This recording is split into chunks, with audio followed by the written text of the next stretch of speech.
Il était une fois, dans la ville de Iléoro, une jeune femme nommée Ayomide. Belle, douce et discrète, elle n'était ni pauvre ni riche, ni ignorante ni célèbre. Mais elle portait en elle une flamme silencieuse que personne ne voyait. Jusqu'au jour où elle entra dans la maison aux 3 portes. Ayomide avait quitté le village de son enfance pour la capitale. Grâce à un concours, elle obtint un poste d'assistante dans une grande entreprise nommée Orisha Group. Le bâtiment était vaste, glacé, rempli de femmes aux perruques parfaites et d'hommes à l'ambition tranchante.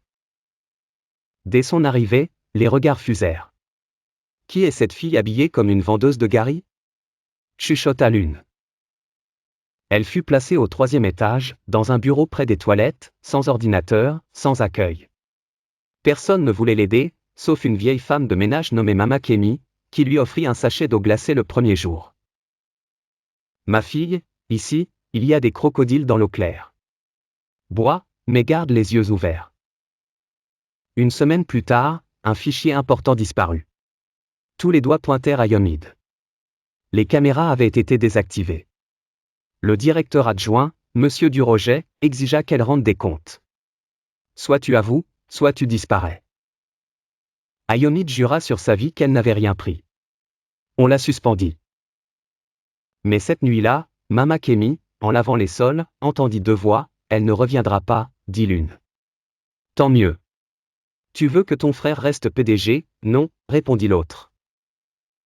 Le lendemain, un mot glissé sous la porte d'Ayomide l'invita à revenir discrètement. Quelqu'un l'attendait. Un vieil homme, aux cheveux blancs et à la voix douce.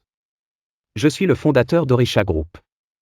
Je ne travaille plus ici, mais je garde mes oreilles ouvertes. » Il lui tendit une clé.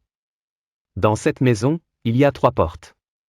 Tu viens de traverser la première, la méfiance. La deuxième, c'est la trahison. Si tu franchis la 3e, tu deviendras la femme que tu ignores encore être. » Ayomide revint au bureau. En silence. Elle observa. Elle nota. Elle écouta. Pendant un mois, elle ne parla à personne, mais elle rassembla tout, les mets truqués, les caméras désactivées, les complicités, les fausses signatures. Elle remit un dossier complet au conseil d'administration. Elle savait ce qu'elle risquait. La veille de la réunion, une lettre anonyme arriva chez elle, « Tu es courageuse, mais tu n'as pas idée de ce que tu affrontes. Le lion est plus proche que tu ne le crois. » Elle alla quand même. Le jour J, Ayomide entra dans la grande salle. Tous étaient là, les dirigeants, les traîtres, les alliés silencieux. Elle posa le dossier sur la table. « Je ne suis pas